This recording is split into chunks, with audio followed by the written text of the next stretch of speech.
and welcome back to Astrology Now podcast. My name is Christine Rodriguez, and in this segment, I am so excited to announce a new series covering the 27 nakshatras.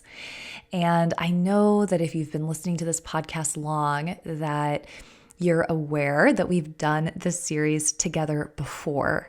And in the original series, we spoke a lot about the mythology, the stories, the symbolism, deities, rulership. And I thought it would be really fun to do another series that focuses more on the personality qualities and personal characteristics that I've noticed throughout my time as an astrologer with clients, family, friends out in the world, and maybe even using some celebrities or public figures to use as examples who really seem to embody the energy of these asterisms. But if you would like to go back and listen to the original series, you can go to my website, innerknowing.yoga, click on media and then Astrology Now, and you'll find playlists available, and it's going to be the Nakshatra playlist, where I also have a segment on what is a nakshatra. And so we are going to be covering the first nakshatra today, which is Ashwini. And I do just want to point out, you'll hear me say nakshatra, you'll hear a lot of other American astrologers say nakshatra. The correct pronunciation, or the more correct pronunciation, I should say, is nakshatra. Okay, and so you'll hear me say nakshatra, asterism, lunar mansion.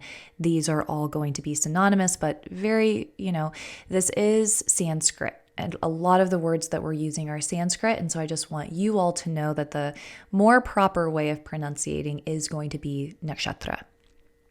And so, what is this? What is a nakshatra? I do recommend going back to that original series and listening to the podcast I have specifically about this.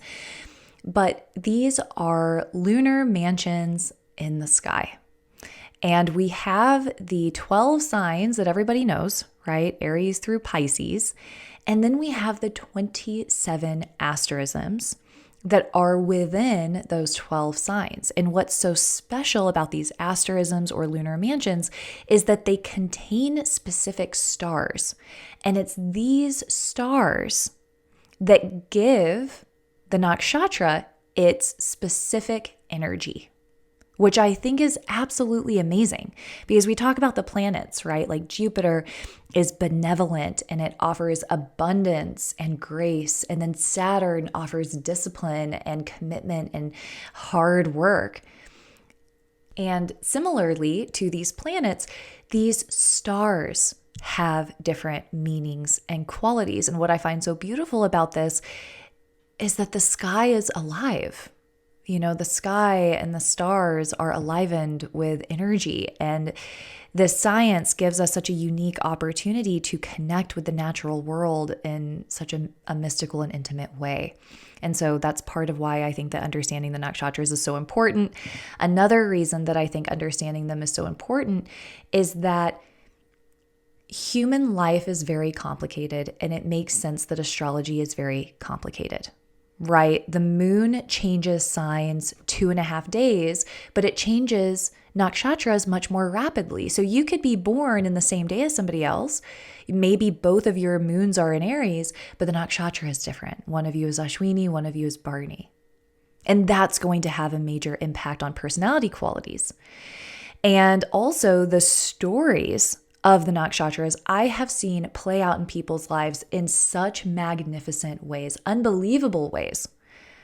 And so understanding the story and the mythology and understanding the deity, it really will bring light to our own lives and experiences that we've had, but it also helps us understand others in a more intimate, deep way. So I think that it is really fun, really interesting, and I'm really excited to jump into another series. But again, I do recommend going back and listening to the old one, because that's where we're going to talk much more about, again, like the symbolism and the mythology. These are a little bit more personalized things that I've noticed, and focusing much more, again, on characteristics that you might notice in individuals around you. So let's go ahead and get started with Ashwini. So, as we were mentioning earlier, the sign of Aries has 3 nakshatras within it. It's going to have Ashwini, Bharani, and Kritika. Ashwini is the first of the 27 nakshatras, and it spans from 0 degrees of Aries to 13 degrees, 20 minutes of Aries. And Ashwini literally translates into something like born of a female horse, and the symbol is a horse head. So there's this very strong connection to the horse, which is a symbol of vitality, freedom, courageousness, maybe even like horsing around, playing. There's a levity to it. And this almost beautiful, whimsical, ethereal quality too. I think that horses are often used in mythology. I think that horses very much are revered as almost magical. And you'll come to find that Ashwini, the nakshatra, is a very mystical, magical asterism. So remember that Aries, it is governed by Mars. And it is a sign of war. It is a sign of passion and energy and the physical body and valor. That energy is going to be relevant for all 3 of the nakshatras within it. It just depends on how that energy gets directed. And so that energy of Aries is now getting filtered through the specific asterism of Ashwini, which is governed by Ketu. And Ketu is mystical and magical. It has to do with separating from the material realm. It has to do with seeking reality beyond the material. And so individuals who have strong Ashwini energy, they can be incredibly insightful. They can be incredibly intuitive, mystical. They may be interested in things like astrology, healing. Ashwini is, the deities are the Ashwin Kumaras, and they are the physicians of the gods.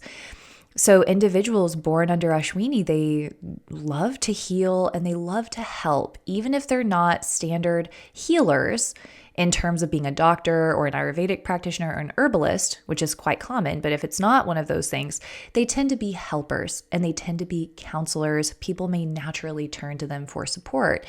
And they're very good at supporting and helping others. That K2 influence helps them see without boundaries. K2 is without borders. And so those born under Ashwini, they tend to be able to take a step back to see outside of the situation to offer insight. And so again, very, very insightful, very mystical. And the Ashwin Kumaras, they are also associated to astrology. And so individuals may also be drawn to astrology and the study of the stars, or maybe even astronomy. Something that I have noticed with people born under Ashwini is that they tend to love horses. And I've actually had a lot of readings with individuals with strong Ashwini energy, and they're interested in horses. Maybe they owned horses when they were younger, or they jumped, did dressage. Maybe they own horses now. There is a literal connection to equine arts, or even being a veterinarian for horses as well. People born under Ashwini, they really do embody the energy of a horse in that they love a lot of freedom. They love spontaneity. They do not do well with mundane, routine, predictable life. They thrive in new experiences, adventuring. I want to talk about this because there are so many adventurers who are associated to Ashwini. There are so many rock climbers, base jumpers, skydivers. It's not uncommon at all. But I've met a lot of people who are not interested in any of those things, born under Ashwini, but they love exploration. They love novelty. They love new experiences and mental and physical stimulation. So their mind is constantly working. They need to keep busy. They need to have new activities to be engaging with. They're incredibly inventive and pioneering, so they constantly have new ideas, and they do not struggle at all with putting those ideas into action, but they may struggle with carrying things out. So they're full of ideas, They're full of passion, full of inspiration. They're never going to have an issue with creativity, but they may struggle with carrying things through and finishing things. That is something that I've noticed. Another thing that I've noticed is people born under Ashwini, they tend to love physical engagement. I would say of the people I've given readings to who have strong Ashwini energy, like 70% of them are yoga teachers, or they've done some sort of asana training where they've done the physical movement of yoga, or maybe they're a physical therapist or a personal trainer, or they have done something to study the art of movement and the physical body. Ashwini is extremely physical, and so they need a lot of that, as I mentioned earlier, like physical stimulation. And they also have just that abundance of energy. So sitting still is actually quite difficult. Something that I advise a lot of my clients with, if they have a lot of Ashwini energy, is that it's going to be very difficult for them to pursue things that are not a passion for them. They have to feel passionate or excited about what it is they're engaging with. It's going to be very, very difficult for them to do a job that is not exciting for them. It's going to be very, very difficult to do things that is not fun and enjoyable. So the more fun that something is, the more passionate they feel about something, the easier their life is going to be. And I would say that that's going to be applicable to many people. Of course, it's not going to be 100% because all of us have different charts, but I would say it's a good 85%. It's a strong, strong personality quality of Ashwini, that need for stimulation, fun, enjoyment, passion. It's just built into them. It's something that they can't ignore, really. And that's what I hear a lot when people come to me for readings, is that they're feeling almost like they're struggling because they feel a stifle of passion, or they feel that their creative pursuits are almost at odds with their livelihood, and they feel stifled. And so something that I advise many of my Ashwini clients with is that they need to have something in their life that they have governance over. So they need something where they have a lot of creative liberty, they have a lot of executive decision ability, they can be a leader, they can invent, create, destroy at their will. So they need something that is their own creation to build and mold. And again, they need a lot of that creative freedom, and they just need a lot of freedom in general. And so oftentimes if they're in a job that maybe feels stifling, it's like, is there something else? If you need that job for stability, is there something else that you can create or do that gives you that outlet of creative freedom? Because there is a lot of creative potential. And I would say one of Ashwini's greatest strengths is that they get an idea and they can invent it, create it, materialize it so easily. Now, the one struggle that they have, as I mentioned, is carrying things out and staying consistent with it. But if they're really passionate about something, they tend to excel. Some of the negative attributes, certainly stubborn. They can be incredibly impulsive. Again, with this creative energy, they may get an idea and jump into it without necessarily planning it out. They can also be quite rebellious in a way that is unnecessary. And so sometimes Ashwini will rebel just for the sake of rebelling. And instead of trying to communicate about things or ask for needs to be met, they'll just simply seize their sense of independence and rebel and do what they want. They can also be quite selfish because Aries is the first sign of the zodiac. It has to do with the self. Ashwini has this great sense of purpose and this great sense of dharma and independence. And so they can tend to focus a lot on themselves and their life's path. And I think that that's a really beautiful thing. And again, it comes with a lot of personal power, but sometimes they can lose sight of other people or how they impact other people. Again, that impatience, they can struggle with waiting for other people they can struggle with waiting for other people to catch up with them or to get on their level mentally. They're the types of people who will listen to you while you're telling a story, and they'll be like, can you just like get to the point? Like, what are you trying to tell me right now? What are you worried about? What happened? Like, sitting through the entire story is not something that they're interested in. They're no nonsense. Like, they just want to get to the point. They want to hear what it is that you're trying to say so that they can try to help you problem solve. So those are some of the qualities I would say for Ashwini to be mindful of. Now, as I was mentioning, they are the first nakshatra of the 27. And so there is a youthfulness to this asterism.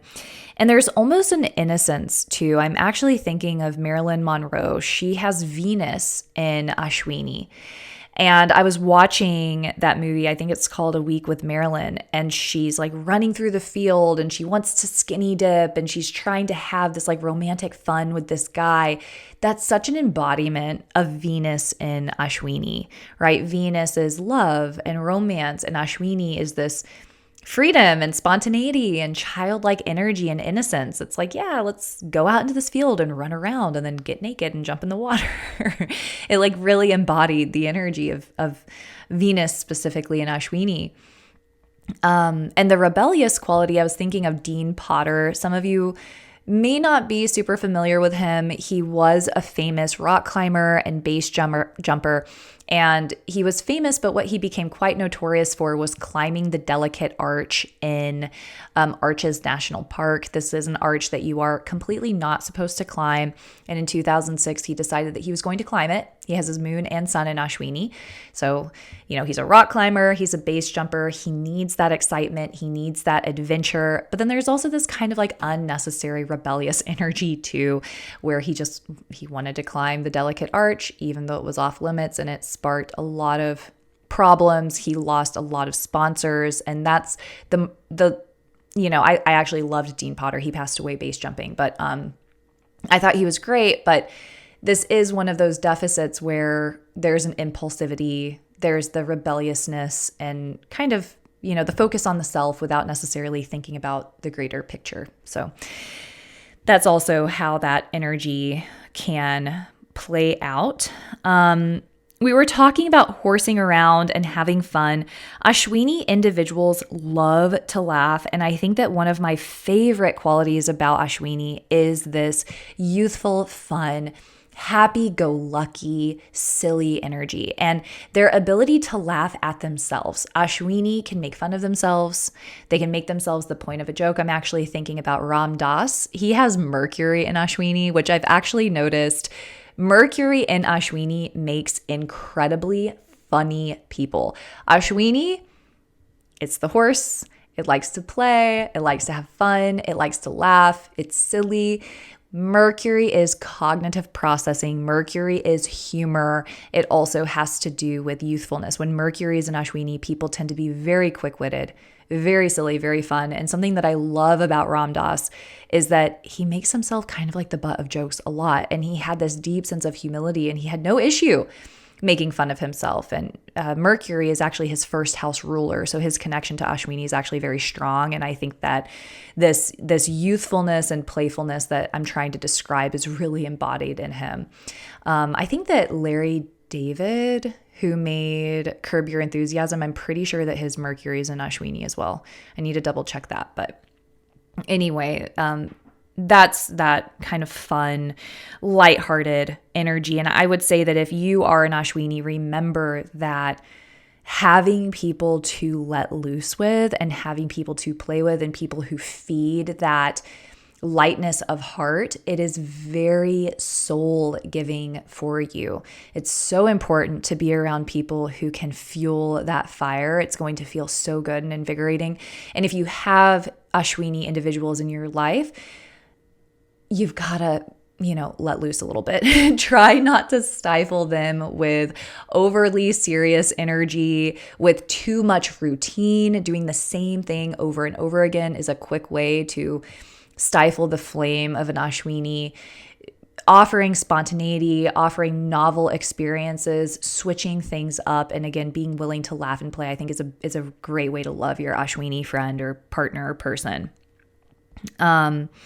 they They also love being told how funny they are. So remind them how hilarious they are. Let's see. We talked about being impulsive and poor planners. So the energy of Mars and Ketu can create a sense of fearlessness. And a lot of the examples I have, we were talking about Dean Potter. Someone else is Chris Sharma. He's arguably the most famous rock climber. He has honestly, I think that he just like embodies the American rock climber energy. He was super popular when I was first getting into rock climbing. You probably know who Chris Sharma is. I wouldn't be surprised. But anyway, he has many planets in Ashwini, including the sun, and he's just completely fearless. You know, as we were talking about with Dean Potter, completely fearless. They have this courageous energy about them, but it doesn't always have to be in this daredevil sense. You know, I've met so many people with planets in Ashwini who are courageous and brave and powerful, but not necessarily with rock climbing or skydiving. They may be spiritual leaders. They may be great practitioners of yoga, great healers and meditators, and they can show up courageously for others. They can show up courageously for their students.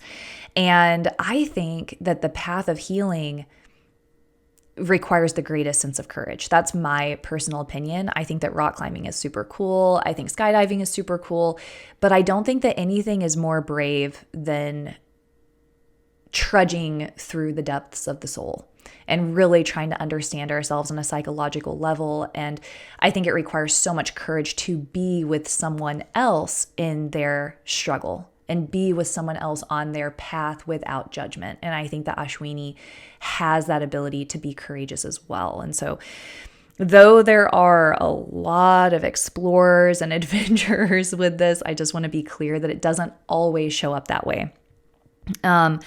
Another example that I wanted to mention is John Muir. He is famous for the quote, "The mountains are calling and I must go." He's known for his conservation work. He has an exalted sun in Ashwini. And another individual who I wanted to mention, the first person that they have record of reaching the summit of Mount Everest. His name was, I think that he went by Edmund Hillary or Ed Hillary. Again, he was the first person to ever summit Mount Everest. So we do have all of these great explorers and people who have achieved incredible things with Ashwini. Also, as we were discussing earlier, there is so much creative and innovative energy. I am thinking of Steve Jobs. He has Mars in Ashwini, which it's taking more of the technical energy. We were talking about Mercury in Ashwini and how someone can be fun and silly and they can say really funny things and have a very comedic effect or even heal with their voice like Baba Ram Dass. We have Marilyn Monroe with Venus in Aries where she has this playful, light, innocent quality to her even though she's seen as a sex symbol. It's this very interesting dichotomy of energy. Then we have someone like Steve Jobs who takes the energy of Ashwini and adds a Martian quality to it because Mars is here. And he takes that incredible spark of creativity, right? The first nakshatra of the 27 and utilizes it in the technical sense. He created the iPhone. He created Apple. He was just incredible with his innovation. And so that's how Mars can operate in this nakshatra as well. Let me see if there are any other notes here. Stubborn, unyielding, childish. At worst, scattered, too passionate, without direction. The K2 quality we touched on already, but those who are born with a lot of Ashwini energy, they do tend to be naturally spiritual and insightful. They may have a natural sense of detachment with a love of travel and new experiences, as we've mentioned multiple times. But K2 is also the underdog. It's also the energy of the outcast. It has to do with the taboo or things that are unorthodox. So it can also show up as people kind of maybe having some psychological stuff. You know, people may have some psychological issues. People may feel like they're an outcast, or they may have personality qualities that are at odds with mainstream society. I would say that those are some of the at worst qualities, right? K2 is also history, archaeology. It has to do with things from the past or uncovering information. And so it may not always play out as a spiritual person. It could play out as someone who's interested in delving into history or archaeology. But regardless, it's otherworldly. It is this escape from this mundane present material reality. It's going back in time, or it's going into the ether, or it's going into the spirit. There's something about the energy that is intangible, which I find very interesting. Something that I do want to say is that I have noticed this pretty consistently. People who are born with like moon in Ashwini, or maybe they have sun in Ashwini, couple of planets in Ashwini, because K2 is otherworldly, when people are born in their early life, they may feel out of place. I've noticed this with the K2 nakshatras. This is Magha, Mula, and Ashwini. They feel like they don't necessarily belong, or they're kind of like the odd duck in the family, or there's just something about them where they feel like they don't quite fit in, and that they're meant to be doing something else. But I would say pretty consistently across the board, people who have strong Ashwini energy, they have this very, very strong sense of dharma and purpose. And I would say at best, that looks like individuals being very close with their spiritual life. They create and innovate amazing things. I would say at worst, people can be almost like delusional with their grandeur. Like people can feel that maybe they're the only ones in the world who have a certain gift, or they're the only ones in the world who can do a certain thing. And so Aries, I have to say, they can become quite arrogant. I would say at worst, all of the signs are going to have some negative personality qualities. And there is a naive quality to Aries in general. I would say Ashwini is, of the three nakshatras in Aries, Ashwini is the most innocent and the most naive, and almost like the most gentle and the most pure. There is this spiritual reckoning that comes with Barney that we'll get into next time. And Ashwini tends to be way more, I almost want to say like unscathed. Like they tend to have a much more innocent, jovial outlook on life, which we'll juxtapose to Barney in our next session together. And I think that the innocence is really beautiful, but it is something to watch out for, because they can sometimes see the bright side of things. They can give people a lot of credit. They can overlook past negative qualities. Ashwini is associated to marriage, actually, and supporting marriage and having a positive married life. And so they take relationships very seriously. They tend to be very, very loyal, but sometimes they will overlook less positive qualities. So anyway, I know this podcast was a little scattered. I know that it wasn't very well planned or organized, talking about impulsivity. I woke up this morning and I was like, I'm going to record about Ashwini. Here we are. But blessings to all of our Ashwini friends. If you are an Ashwini, or if a loved one is an Ashwini, I am sending you so much love on your journey. And again, I hope that you found this helpful. I will be posting again on Friday, but until then, I do weekly horoscopes at patreon.com/astrologynowpodcast. My Instagram is astrologynow_podcast, and my website is innerknowing.yoga. My name is Christine Rodriguez. This is Astrology Now. Thank you.